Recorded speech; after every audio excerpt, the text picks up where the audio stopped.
OK，好，咁呢段片咧主要就會同大家講翻今日上堂排嗰份練習，我哋一共會有3題噶嘛。咁我哋因為時間關係，我哋講唔切第3條啦。咁但係我哋聽日嗰堂咧，我哋就會教下一課噶啦。咁所以呢一段片咧，主要就會同大家講一講第3條點樣做啦。咁第3條咧，偏偏就係我哋份筆記入面3條入面最難嗰一條。咁但係我哋上堂就冇講到啦。咁呢段片就會講一講呢一條嘅做法。咁雖然我份筆記印咗個答案俾大家啦，但係都想拍段片等大家會更加清楚個做法啦。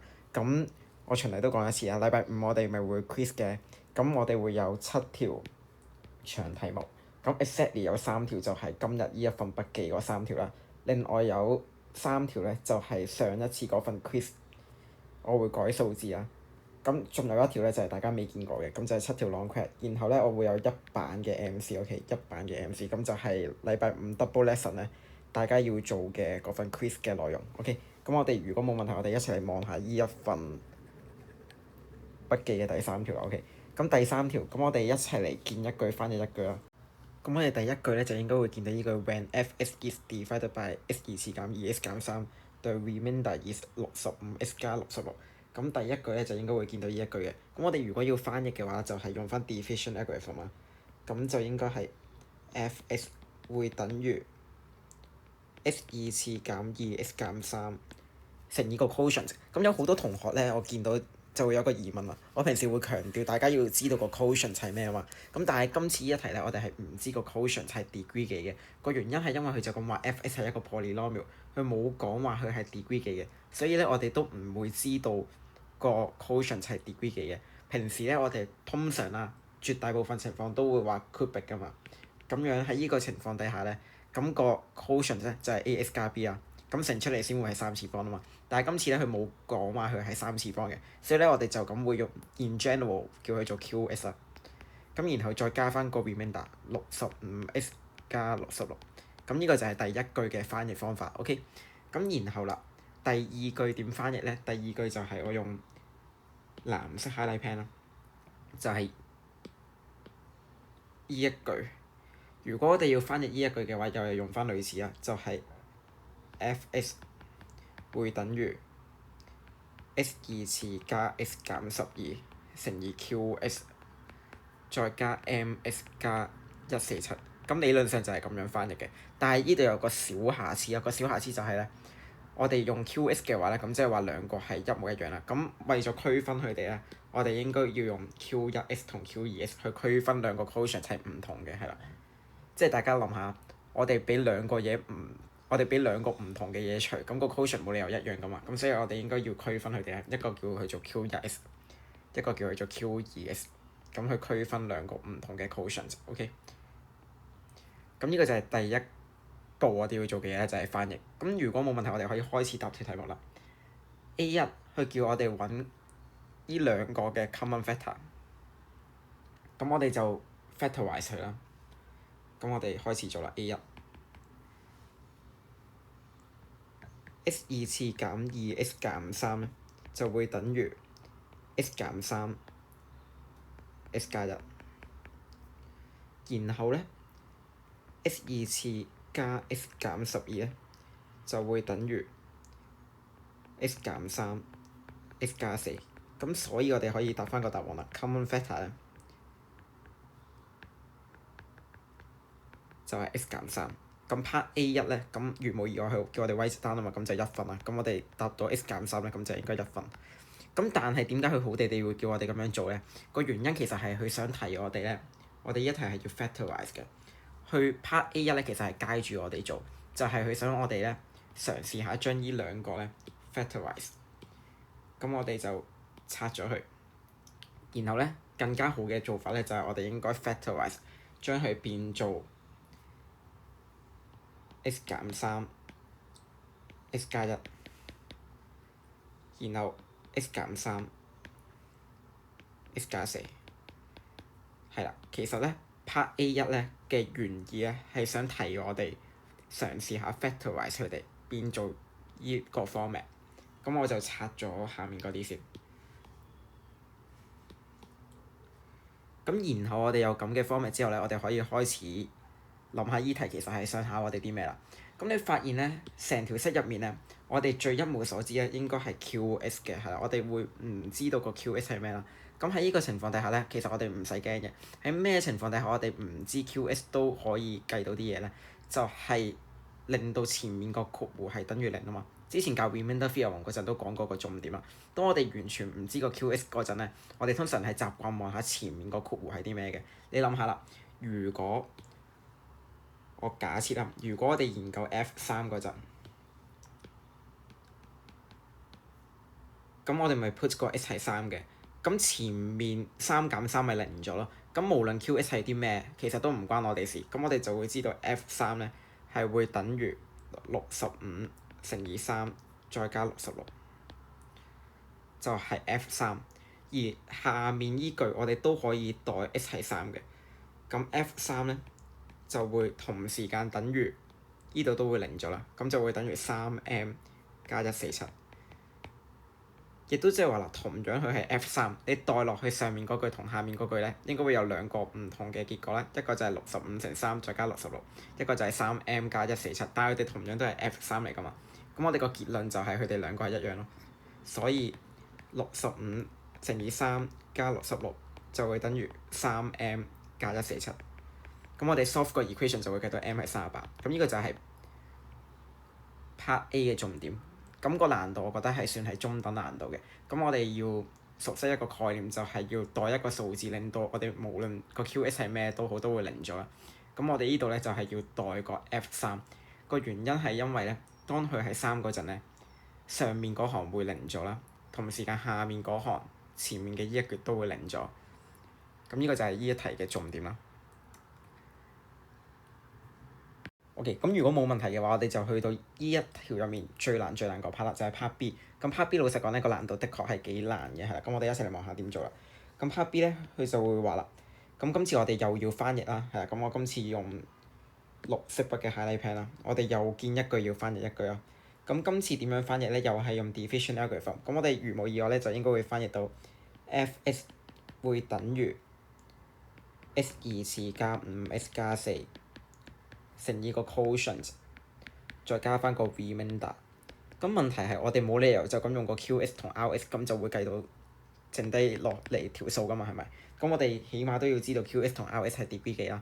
咁記唔記得我講過？當我哋係除緊一個二次方嘅話咧，個 remainder 一定係一次方。呢個 concept 咧係一個好緊要嘅 concept 啊。係我都講過好多次噶啦。如果呢個 concept 唔熟嘅話咧，好多題目咧我哋都會坐咗喺度做唔到噶啦。咁呢一題都唔例外啦。如果我哋唔知道個 degree 係一次方嘅話咧，我哋做唔到落去嘅。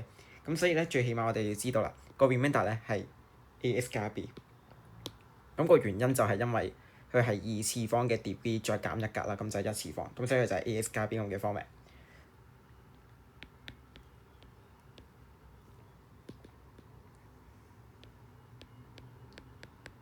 OK，咁然後啦，咁個 quotient 咧都係 AX 加 B 嘅。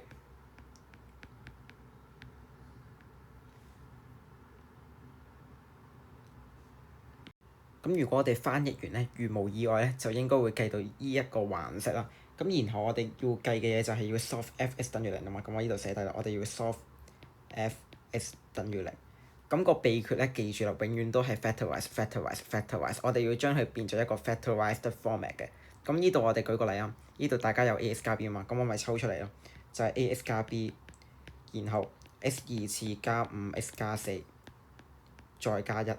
就會等於0。呢一度我做嘅嘢就係將個 ax 加 b factorize， 然後就會變咗做 ax 加 b x2 次加 5x 加5等於0。